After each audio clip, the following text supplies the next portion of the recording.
ಇನ್ನು ಅರವಿಂದ್ ಲಿಂಬಾವಳಿ ಕೂಡ ಮಾತನಾಡಿದರೆ ಬೆಂಗಳೂರು ಅಭಿವೃದ್ಧಿ ಸಚಿವರಿಗೆ ಸಮಯ ಎಲ್ಲಿದೆ? ಚುನಾವಣೆ ಇರೋ ಕಡೆ ಪಕ್ಷದ ಉಸ್ತುವಾರಿ ಅವರೇ ಇರ್ತಾರೆ. ನನಗೆ ಬೆಂಗಳೂರಿನಲ್ಲಿ ಅಭಿವೃದ್ಧಿನೇ ಕಾಣಿಸ್ತಿಲ್ಲ ಅಂತ ಹೇಳಿ ಡಿ.ಕೆ. ಶಿವಕುಮಾರ್ ಅವರ ಹೇಳಿಕೆಗೆ ಲಿಂಬಾವಳಿ ಪ್ರತಿಕ್ರಿಯೆ ನೀಡಿದ್ದಾರೆ.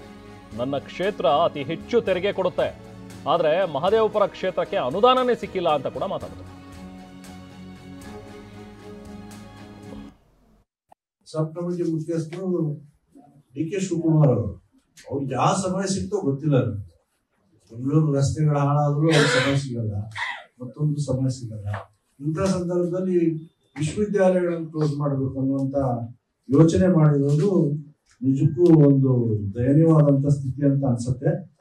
ಸಬ್ ಕಮಿಟಿ ಮುಖ್ಯಸ್ಥರು ಡಿ.ಕೆ. ಶಿವಕುಮಾರ್ ಅವರು ಅವ್ರಿಗೆ ಯಾವ ಸಮಯ ಸಿಕ್ತೋ ಗೊತ್ತಿಲ್ಲ. ಬೆಂಗಳೂರು ರಸ್ತೆಗಳ ಹಾಳಾದ್ರೂ ಅವ್ರ ಸಮಯ ಸಿಗಲ್ಲ, ಮತ್ತೊಂದು ಸಮಯ ಸಿಗಲ್ಲ. ಇಂಥ ಸಂದರ್ಭದಲ್ಲಿ ವಿಶ್ವವಿದ್ಯಾಲಯಗಳನ್ನು ಕ್ಲೋಸ್ ಮಾಡಬೇಕು ಅನ್ನುವಂತ ಯೋಚನೆ ಮಾಡಿರೋದು ನಿಜಕ್ಕೂ ಒಂದು ದಯನೀಯವಾದಂತ ಸ್ಥಿತಿ ಅಂತ ಅನ್ಸುತ್ತೆ. ಸಬ್ ಕಮಿಟಿ ಮುಖ್ಯಸ್ಥರು ಡಿ.ಕೆ. ಶಿವಕುಮಾರ್ ಅವರು ಅವ್ರಿಗೆ ಯಾವ ಸಮಯ ಸಿಕ್ತೋ ಗೊತ್ತಿಲ್ಲ. ಸೊ ಹೀಗೆ ಮೊನ್ನೆ ಡಿ.ಕೆ. ಶಿವಕುಮಾರ್ ಅವರು ನಿನ್ನೆ ಹೇಳಿಕೆ ಕೊಟ್ಟಿರುವಂಥದ್ದು. ಸೊ ಅದು ಈಗ ಚರ್ಚೆಗೆ ಗ್ರಾಸವಾಗಿದೆ. ಯಾಕಂದರೆ ಬೆಂಗಳೂರು ಉಸ್ತುವಾರಿ ಕೂಡ ಆಗಿರುವಂಥ ಡಿ.ಕೆ. ಶಿವಕುಮಾರ್ ಅವರು ಆ ಭಗವಂತ ಬಂದರೂ ಬೆಂಗಳೂರನ್ನು ಸರಿಪಡಿಸೋಕ್ಕಾಗಲ್ಲ ಅಂತ ಹೇಳಿರುವಂಥ ಒಂದು ಮಾತಿಗೆ ಈಗ ಬಿಜೆಪಿ ವಿಪಕ್ಷಗಳು ಸಾಕಷ್ಟು ಟೀಕಾ ಪ್ರಹಾರವನ್ನು ಮಾಡ್ತಾರೆ.